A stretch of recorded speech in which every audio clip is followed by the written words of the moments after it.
అందరికీ నమస్కారం అండి. స్వాగతం సుస్వాగతం మన ఛానల్ కి. ఈ రోజు వీడియోలో కార్తీక పురాణము 5వ అధ్యాయం గురించి వివరించబోతున్నాను. 5వ రోజు పారాయణ చేయవలసినది. వశిష్ఠుడు తిరిగి చెప్పడం ప్రారంభించాడు. ఓ జనక మహారాజా వినుము. కార్తీక మాసమందు పాపక్షయము కొరకు పుణ్యం చేయవలను. పుణ్యము చేత పాపము నశించుటయే కాగా పుణ్యము అధికమగును. కార్తీకమందు హరి సన్నిధిలో భగవద్గీత పారాయణమును చేయువాడు పాము కుబుసం వలె పాపములను విడిచును. కార్తీక మాసమున తులసి దళములతోనూ తెల్లని నల్లని గన్నేరు పూలతోనూ హరిని పూజించిన ఎడల వైకుంఠమునకు పోయి హరితో సుఖించును. కార్తీక మాసమునందు భగవద్గీతలోని 10, 11 అధ్యాయములను హరి సన్నిధిలో పారాయణ చేసినవాడు వైకుంఠ లోకమునకు అధిపతియగును. హరి సన్నిధిలో శ్లోకము గాని శ్లోక పాదము గాని పురాణము చెప్పిన వారును విన్నవారును కర్మబంధ వినిర్ముక్తులగును. ఈ మాసమునందున శుక్లపక్షమున వనభోజనం చెయ్యువారికి సమస్త పాపములు నశించును. కార్తీక వనభోజన విధానము. ఈ వనభోజనం ఎట్లు చేయవలనో చెప్పెదను వినుము.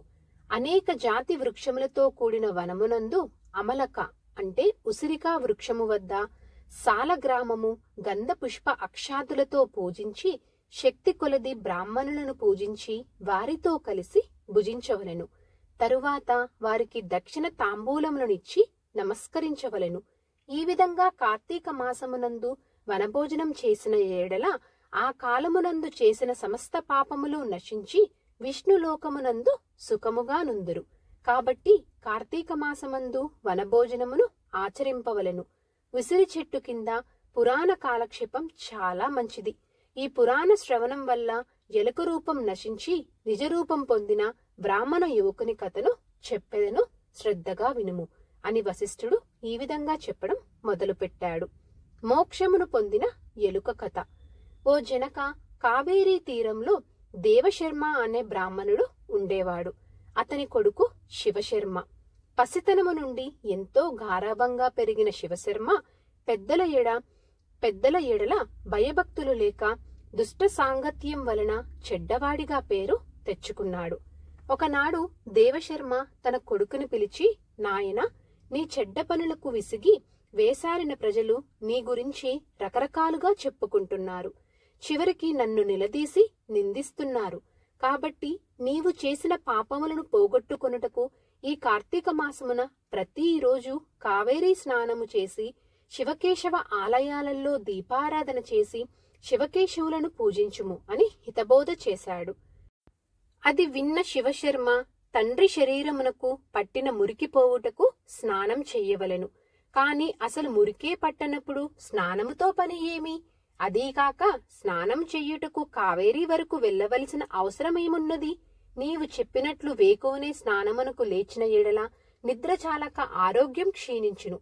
దేవాలయములకు వెలుట దీపములు వెలిగించట వలన నూనె దండగ తప్ప ప్రయోజనం శూన్యం. కనుక ఇట్టి వ్యర్థపు మాటలు ఇకపై చెప్పకు అని సమాధానమిచ్చాడు. శివశర్మ చెప్పిన సమాధానముకు దేవశర్మ తోక తొక్కిన త్రాచువలే మండిపడుతూ, ఓరి దుర్మార్గుడా, కార్తీక మాసము గొప్పతనమును చులకనగా చూసిన నువ్వు అడవిలో చెట్టు తొర్రయందు ఎలుక రూపంలో మిగిలిన జీవితము గడుపుదువుగాక అని శపించాడు.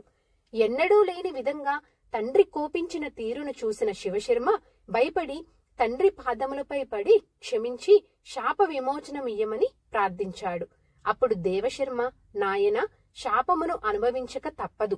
నా శాపవశమును నీవు ఎలుకగా ఉన్నప్పుడు కార్తీక మహాత్యమును విని మరలా నీ పూర్వదేహమును పొందుదువుగాక అని ఊరడించాడు. తండ్రి శాపవశమున కావేరీ తీరమందలి అడవిలో గల చెట్టు తొర్రలో ఎలుక రూపమున నివసిస్తున్న శివశర్మ తన శాప విమోచనకే ఎదురు చూస్తూ కాలం గడుపుచూ ఉండగా ఒకనాడు విశ్వామిత్ర మహర్షి తన శిష్యులతో కలిసి కావేరీ నదిలో కార్తీక స్నానము చెయ్యుటకు బయలుదేరి శివశర్మ ఎలుకగా నివసిస్తున్న చెట్టు క్రింద విశ్రాంతికై కొంతసేపు కూర్చొని ఆ సమయమున శిష్యులకు కార్తీక పురాణమును చెప్పుట మొదలుపెట్టాడు. ఇంతలో ఎలుకగా ఉన్న శివశర్మ వారి వద్ద గల పూజా ద్రవ్యములలో ఏదైనా తినుబండారం దొరుకుతుందేమో అని చెప్పి చెట్టు తొర్ర నుండి బయటకు వచ్చి నక్కియుండెను. ఇంతలో మనుషుల అలజడి విన్న కిరాతుడొకడు వారు బాటసారులను ధనమును అపహరించవచ్చని అక్కడికి వచ్చి వారందరూ మునీశ్వరులగుట వలన ఉసూరుమని చతికిలబడెను.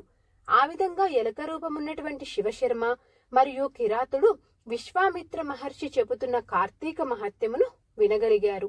ఆ తర్వాత పురాణమంతయు విన్న కిరాతుడు వారికి నమస్కరించి తన పల్లెకు చేరెను. అదేవిధంగా శివశర్మ తన ఎలుక రూపమును విడిచి బ్రాహ్మణ రూపమును పొంది, మునిపుంగవ, తమ దయ వలన ఈనాటికి నాకు మూషిక రూపము నుండి ముక్తి పొందినది అని తన పూర్వ వృత్తాంతమంతను తనకి చెప్పి ఇంటికి వెడలిపోయెను. కాబట్టి ఓ జనక మహారాజా, ఇహపర సుఖములను పొందుటకు ఈ కార్తీక పురాణమును చదివి ఇతరులకు వినిపించుట చాలా మంచిది. 5వ అధ్యాయం సమాప్తం.